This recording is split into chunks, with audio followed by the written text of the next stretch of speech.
Hey, good morning. Jesus is Lord. Hey, the Word works. You got to look at the Word, not at the circumstances. Last couple of days, we've been looking at Matthew chapter 14, getting Peter out of the boat of do nothing to doing supernatural things. So today, we're going to get him out there on, the water. And there's several big words here that we want to look at to help us walk by faith, because the just shall live by his faith. That means we got to walk by it. So let's go back over here to the 14th chapter of the Gospel of Matthew. They said to Jesus, if that's really you, bid me come to thee on the water. That's what Peter said. Jesus had said, it is me, it is I, be of good cheer, be not afraid. Well, then Peter answered and said, Lord, if that's really you, bid me come to you on the water. Watch verse 29. All Jesus said was, come. Now somebody said, well, Jesus should have known that Peter wasn't ready. Yes, but he couldn't lie and say, it's not me. So he said, it's me, so come on. Peter got out of the boat to do something supernatural, and he was walking on the Word, not the water, but walking on the Word to go to Jesus. Now watch this. All right. And verse 30. When he saw the winds boisterous, he was afraid and beginning to sink. Underline that word, beginning to sink. He cried out saying, Lord, save me. Woo, man, that's such a powerful verse. And I've seen so much bad, wrong teaching on that verse. So we're going to get it straightened out. Wait a minute. So Peter's walking on the Word. He's got his eyes focused on Jesus. Now, I'm going to use the camera here this morning. My eyes are focused on the camera. Because my eyes are focused on the camera, Peter's eyes was focused on Jesus and the Word. He couldn't see what was going on over there to the left. Now watch this. I just heard my granddaughter's dog come up, Charming. He just walked up to the front porch out there. To see Charming, I got to get my eyes off of the camera and onto that over there. If I get my eyes off of the camera, I'll be considering Charming. I'll start preaching Charming to you. Watch this. So there's a person that's sick. Maybe you're watching me today, and the doctors have given you a bad report. It can be incurable. I know about that. I know people that's had some terrible reports. Well, you're going to look at the Word. So you decided to go get somebody to lay hands on you, Pastor Frank or your pastor or the elders of the church, and anoint you with oil.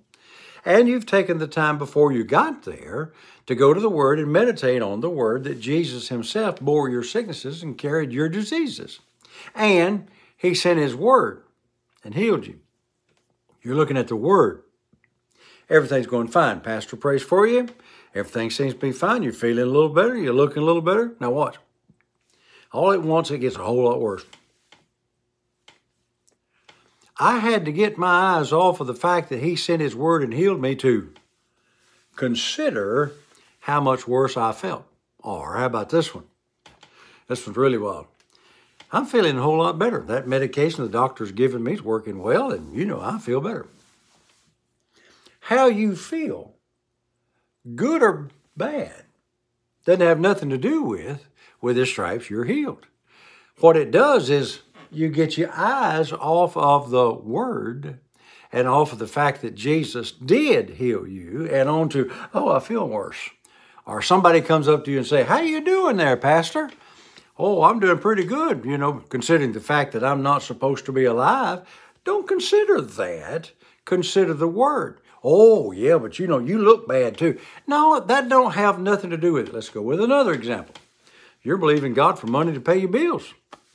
We paid all of ours yesterday. Every bill I got's paid. I tell you this from time to time. I believe in God to pay off my house. Other than that, my bills are paid. Paid the electric bill, paid the water bill, paid everything else that we owed. I don't owe nobody nothing. But I'm believing God for millions of dollars to be able to buy some new equipment to do more with this. And I need a better airplane and a better car. I'm believing God. Now watch. I've gone to the Word. My God supplies my needs according to his riches in glory. And wealth and riches are in my house. I'm going to only consider that. Oh, you got a bill showed up. What does that have to do with the Word? How are you going to buy gas to put in that thing?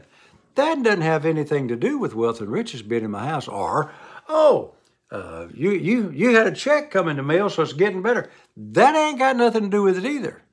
I've got to keep my eyes on the Word. Because if I start considering the circumstances I've got my eyes off of, the Word, Jesus, and I will begin to sink. I don't have time to finish this today. I'll just go a little bit over time.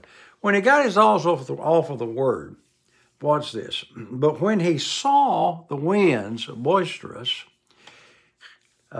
he was afraid and beginning to sink. He didn't just go, whoop, and he's gone. I see these posts from time to time. I look at Facebook and other things. And I see this picture of somebody under the water, and you can tell looking up through the water that it's Jesus up there reaching his hand down through the water to save Peter. That is not Bible. That is not in the Bible. It's stupid what it is, and it causes people to think, well, just before I drown, just before I go down, God's going to save me. No, beginning to sink. At the very instant, maybe Peter got ankle deep. We don't know. Maybe he got knee deep. But he hadn't done sunk, or he would have said, when Peter sunk. No, and besides that, he cried and said, Lord, save me. So he was at least shoulder above the water. He wasn't gone down forever and had to have God to get him out of that mess, beginning to sink. Now, let me say this in closing this today, and I'll go finish it tomorrow. If you're beginning to sink, cry to the Lord, Lord, save me.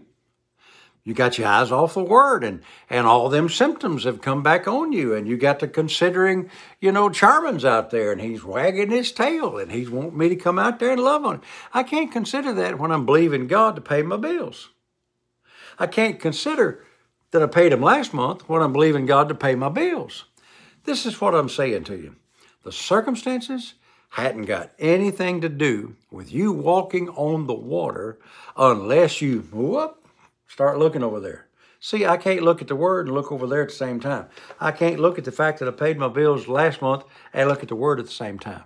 Don't get your eyes off the Word, because if you do, you'll begin to sink. We'll get Peter back in the boat tomorrow and find out what Jesus had to say about it. So, hey, until I'm with you tomorrow, don't begin to sink by looking at the wrong place. Keep your eyes on the Word.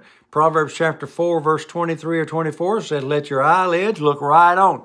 Shouldn't say it, don't have time, but we used to plow with mules. I'm that old. I plowed with a mule up at my grandfather's house, and we put blinders on him so that the mule wouldn't see the rats and the rabbits or whatever else. Had to keep blinders on that mule so that he kept his eyelids right on. Put some blinders on your head. Keep your eyes right on the Word, because the Word will work. Hey, remember all day, Jesus is Lord. Thank God the Word works.